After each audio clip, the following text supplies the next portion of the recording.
Hello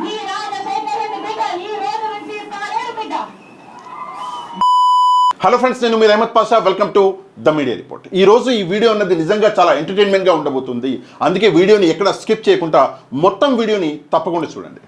పిలిచి మరీ తన్నించుకోవడం అంటే ఏంటో మీకు తెలుసా? తెలియదా? అయితే పిలిచి మరీ తన్నించుకోవడం అంటే ఏంటో ఈరోజు నేను ప్రాక్టికల్గా చూపిస్తాను మీకు. దాని తర్వాత కడప కాన్స్టిట్యున్సీ గురించి ఒక ఇంపార్టెంట్ విషయం అన్నది మీతో షేర్ చేసుకుంటా. అంతకంటే ముందు ఒక చిన్న డిస్క్లైమర్.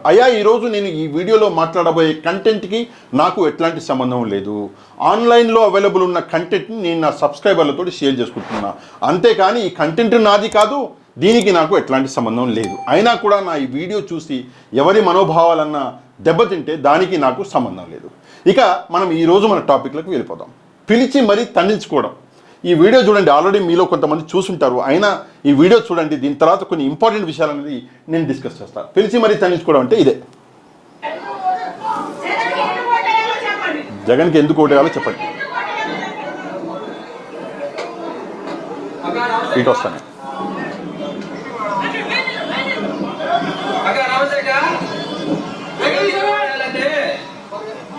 2011లో పార్టీ పెట్టినప్పటి నుంచి జగన్మోహన్ రెడ్డి గారు మా కోసం తిరుగుతూనే ఉన్నాడు.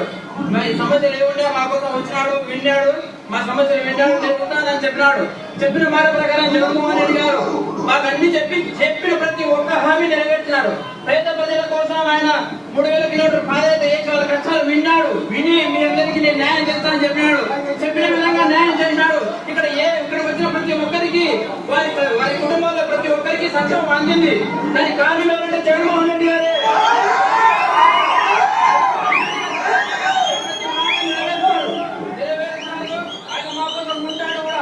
ఎప్పటికి కూడా ఆయన మాతో ఉంటాడు. మీరు అన్ని చెప్తున్నారు కానీ మీ కుటుంబ సమస్యలు ఏవో మీరు చెప్తున్నారు కానీ అవి మీరు వ్యక్తిగతంగా ఉన్నాయి. కానీ మీరు ఈరోజు తెలంగాణలో కూడా చెప్పారు, నేను తెలంగాణలో ఉంటాను, మీకోసం ఉంటాను, పోటీ చేస్తానని చెప్పారు. అక్కడ పోటీ చేయలేదు. మీరు వచ్చాడు మీ మీద మాకైతే మిమ్మల్ని అభిమానిస్తామంటే కారణం లేదు. కానీ జగన్మోహన్ రెడ్డి గారు మా కోసం ఉన్నారు. ఆయన ఉన్నారు.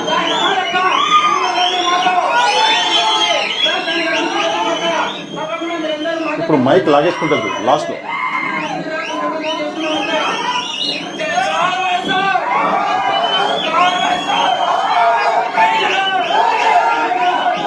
ఇక్కడ మీరు అబ్జర్వ్ చేస్తే ఎప్పుడైతే తమ్ముడు జై జగన్ అన్నాడో అప్పుడు మైక్ అన్నది షర్మిల గారు లాగేసుకున్నది. సరే, ఈ తమ్ముడు జగన్మోహన్ రెడ్డి గారి అభిమాని. ఈ తమ్ముడు 3 విషయాలు చెప్పింది ఇక్కడ. మొదటి విషయం, మేం మిమ్మల్ని గౌరవిస్తామక్క అని చెప్పేసి అంటున్నాడు. నో డౌట్ షర్మిల గారు రాజశేఖర రెడ్డి గారి బిడ్డ కాబట్టి మేమందరం, నేను కూడా గౌరవిస్తాం, మీరు కూడా గౌరవించాలి. ఎందుకంటే స్వర్గీయ రాజశేఖర రెడ్డి గారు మనందరి కోసం ఏం చేసిండో మనందరికీ ఎరికే. నేనేం స్పెషల్గా చెప్పక్కర్లేదు. జగన్మోహన్ రెడ్డి గారు రాజశేఖర రెడ్డి గారి కొడుకు అయితే షర్మిల గారు రాజశేఖర రెడ్డి గారి బిడ్డ. మేమందరం గౌరవిస్తాం. రెండో విషయం, తమ్ముడు ఏమన్నాడంటే తెలంగాణలో కూడా మీరు పోయిర్రు అని చెప్పేసి తమ్ముడు మాట్లాడాడు. మీరందరూ కొంచెం మర్చిపోయి ఉంటారని చెప్పేసి ఒకసారి గుర్తు చేస్తాను నేను. ఇక్కడ చూడండి ఒక్కసారి. తెలంగాణ ఇక్కడ మట్టి పాలేరు మట్టి.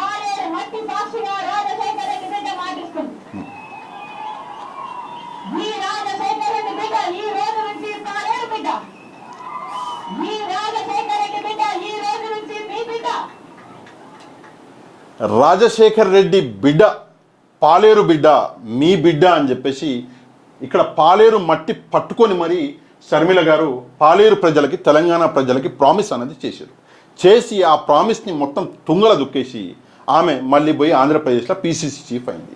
సరే, అందువల్ల ఏం జరిగింది, నష్టం ఏందా, నీకేం నష్టం అని చెప్పేసి మీరు నన్ను అడగవచ్చు.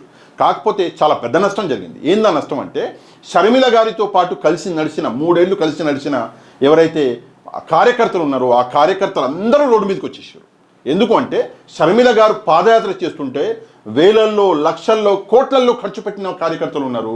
ఎందుకంటే పదవులు వస్తాయి, రేపు పొద్దున ఎమ్మెల్యేగా నిలబడతా నేను అని చెప్పేసి కోట్లు, రేపు పొద్దున నేను కార్పొరేటర్ లక్షలు అట్లా ఖర్చు పెట్టిన ప్రజలు. ఖర్చు పెట్టి ఆమె రేపు పొద్దున్న నామినేషన్లు వేయాలి అనగా ఈరోజు నేను పార్టీలు ఎలక్షన్లలో కంటెస్ట్ చేస్తలేను అని చెప్పేసి తెలంగాణ వదిలిపెట్టి ఆమె ఆంధ్రప్రదేశ్కి పారిపోయింది. అందువల్ల పాపం వీళ్ళందరూ, కొంతమంది ఆస్తులు అమ్ముకున్నారు, కొంతమంది ఇండ్లు అమ్ముకున్నారు. పాపం వీళ్ళందరూ రోడ్డు మీద పడ్డారు. మొన్న మనం చూసినాం, నిన్న కూడా నేను ఈ విషయం చెప్పిన, మొన్న మనం చూసినాం విజయవాడకు పోయి పాపం ప్రెస్ కాన్ఫరెన్స్ పెట్టి అందులో కొంతమంది ఏడ్చారు. అయితే తెలంగాణలో షర్మిల గారు చేసిన మోసం దాని గురించి తమ్ముడు ఇందులో మాట్లాడిండు.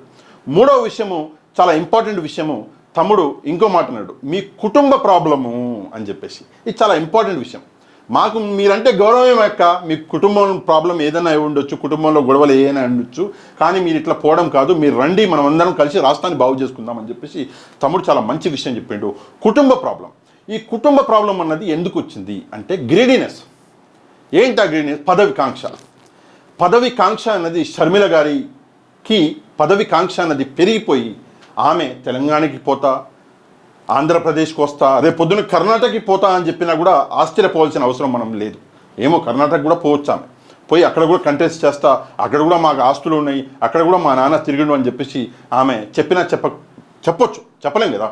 అయితే ఈ మూడు విషయాలు తమ్ముడు ఇందులో మాట్లాడడం జరిగింది.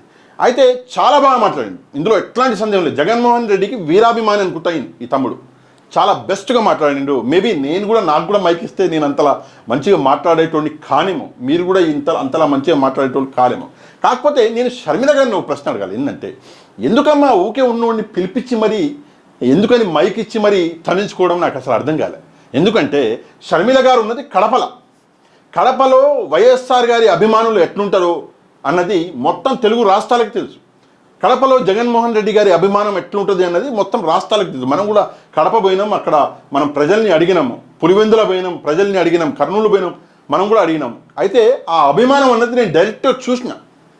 ఎంత ఖతర్నాక్ అభిమానం అంటే, నా కర్నూలులో ఒక అబ్బాయి, నాకు ముస్లిం అబ్బాయి అనుకుంటా, నేను పేరు అడగలేదు, కాకపోతే ఇట్లా చూపించాడు, ఈడ ఉన్నాడు జగన్మోహన్ రెడ్డి అన్నాడు. నేను తర్వాత కొన్ని విషయాలు కట్ చేసిన, చాలా విషయాలు చెప్పిండు, నాకు అది కొంచెం అది అనిపించింది, నేను కట్ చేసేసిన. కాకపోతే చాలా మంచిగా, నాకు ఈడ ఉన్నాడు జగన్మోహన్ రెడ్డి, నేను బతికున్నంత వరకు, జగన్మోహన్ రెడ్డి గారు బతుకున్నంత వరకు నా ఓటు జగన్మోహన్ రెడ్డి గారికే అని చెప్పేసి ఆ అబ్బాయి చెప్పడం జరిగింది. అది కాకుండా కొన్ని ఇంకా చాలా విషయాలు చెప్పిండు.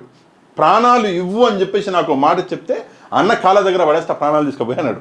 అట్లాంటి అభిమానులు చాలామంది ఉన్నారు. అట్లాంటి చోట షర్మిల గారు వెళ్ళి జగన్మోహన్ రెడ్డి గారికి నెగటివ్గా మాట్లాడి వచ్చేస్తే అయిపోవు, ఎందుకని చెప్పేసి పిలిచి మరీ తన్నించుకున్నదో ఆ విషయం నాకు అర్థం కావట్లేదు. ఇక కడప గురించి నేను మీతో ఒక విషయం డిస్కస్ చేస్తా అని చెప్పిన, ఇక్కడ ఒక ఫోటో ఉందండి. ఈ ఫోటో కొంచెం జాగ్రత్తగా చూడాలి మీరు. ఈ ఫోటో అన్నది కడపలో ఎవరు గెలవబోతున్నారు అని చెప్పేసి ఒక క్లారిటీ అనేది మీకు వస్తుంది. కడపలో అవినాష్ రెడ్డి గారికి వ్యతిరేకంగా షర్మిల గారు ఎంపీగా రాజ్యసభకి ఆమె నిలబడ్డారు అన్న విషయం మనందరికీ ఎరికే. కాకపోతే ఆమె పీసీసీ చీఫ్ అయి ఉండి ఆమె ఎంపీగా కాకుండా ఎమ్మెల్యేగా నిలబడాలి. ఎందుకంటే రేపు పొద్దున గెలిస్తే ముఖ్యమంత్రి కావాలి కదా, అందుకే ఆమె ఎమ్మెల్యేగా నిలబడాలి. కానీ గెలవము అని చెప్పేసి ఆమెకి తెలుసు కాబట్టి ఆమె ఎంపీగా నిలబడింది. కాకపోతే ఇందులో చంద్రబాబు నాయుడు గారి హస్తం కూడా ఉంది అని చెప్పేసి చెప్తారు. సరే, ఏదేమైనా కూడా కడపల ఆమె ఎంపీగా నిలబడుతుంది అవినాష్ రెడ్డి గారికి వ్యతిరేకంగా. అయితే ఇక్కడ కడపలో తిరుగుతున్నది ఆమె, బస్సు ఏదో యాత్ర చేస్తున్నది, సంకల్ప యాత్ర ఏదో అనుకుంటు, నాకు గుర్తులేదు పేరు, మీకు గుర్తుంటే కమెంట్ చేయండి. ఆ యాత్రలో ఈ ఫోటోని మీరు కొంచెం జాగ్రత్తగా గమనిస్తే రోడ్డు మీద బస్సు వస్తున్నది. ఇక్కడ ఉన్న వాళ్ళందరూ, ఈ పోలీసు వాళ్ళు, ఇక్కడ ఉన్న వాళ్ళందరూ కాంగ్రెస్ పార్టీ వాళ్ళే.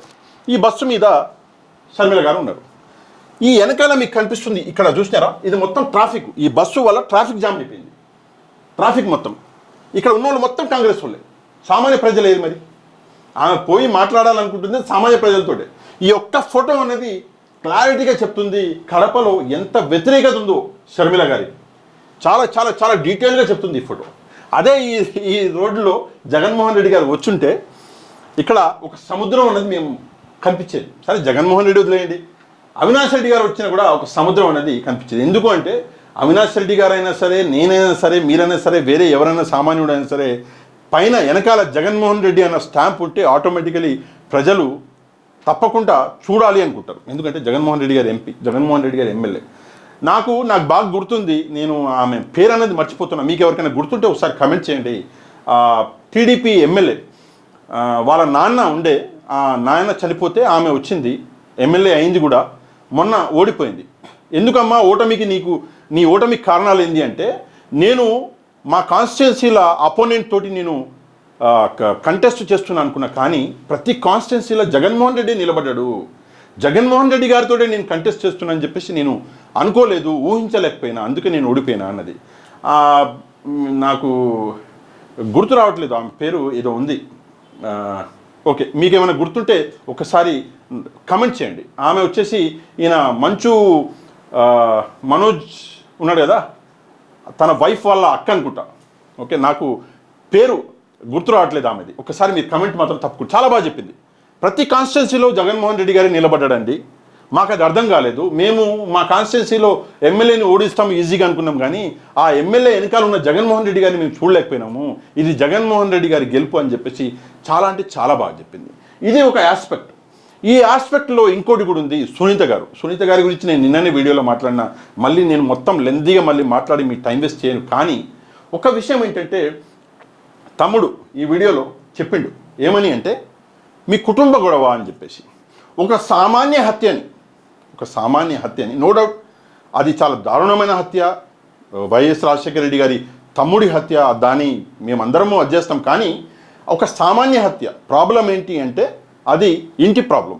ఒక హత్య జరిగింది, దాన్ని ఒక రాజకీయ రంగు పూసి, అది ఇక్కడ జరిగిన హత్యని ఎక్కడో జగన్మోహన్ రెడ్డి గారి దగ్గర తీసుకుపోయి ఎన్నికలలో లబ్ధి పొందాలి అని చెప్పేసి సునీత గారు చేస్తున్న ప్రయత్నం కూడా నిజంగా నవ్వొస్తుంది నాకైతే. అండ్ ఆ హత్య అన్నది జస్ట్ ఓపెన్ అండ్ షట్, ఇట్లా ఒక ఎక్స్పీరియన్స్ పోలీస్ ఆఫీసర్ వచ్చి వారం రోజుల్లో మొత్తం కేసు మొత్తం చేసిపోతాడు. ఈ ఫలానా రీజన్ వల్ల హత్య జరిగింది, చేసినోడు వీడు, ఇది అయింది ఎందుకు అని చెప్పేసి ఒక కామన్ పోలీస్ మ్యాన్ వచ్చేసి మొత్తం చేసిపోయే కేసుని సిబిఐ దాకా లాక్కపోయి రాజకీయాలు చేసి రుబ్బురోలు. ఇప్పుడు ఆ రాజకీయాలని ఇక్కడ కడపలో వాడదామని చెప్పేసి ప్రయత్నిస్తున్నారు. కానీ కడప ప్రజలు ఎంత క్లారిటీగా ఉన్నారు అంటే, ఇక్కడ చూసినాం కదా తమ్ముడు, నిజంగానే నాకు ఈ వీడియో నేను 100 సార్లు చూస్తుంటాను నిన్నటి నుంచి ఇప్పటిదాకా. నిజంగా నా నవ్వి అసలు ఎంతలాగా జనరల్గా షర్మిల గారు అసలు పిలవలసిన అవసరం ఏంటి, పిలిచి మరీ జగన్మోహన్ రెడ్డి గారు ఏం చేసిండు చెప్పు అని చెప్పేసి షర్మిల గారు ఆమె కాల్ని ఆమె చేతులతోటే ఆమె నరుక్కున్నది. ఇందులో ఎట్లాంటి సందేహం లేదు. ఈ వీడియోని తప్పకుండా షేర్ చేయండి. మీ వాట్సాప్ గ్రూపులలో అన్ని చోట్ల ఈ వీడియోని షేర్ చేయండి. మీకు కంటెంట్ నచ్చితే లైక్ చేయండి, మన ఛానల్ని సబ్స్క్రైబ్ చేసుకోండి. నెక్స్ట్ వీడియోలో మళ్ళీ కలుద్దాం. అంతవరకు థ్యాంక్ యూ వెరీ మచ్. జై హింద్.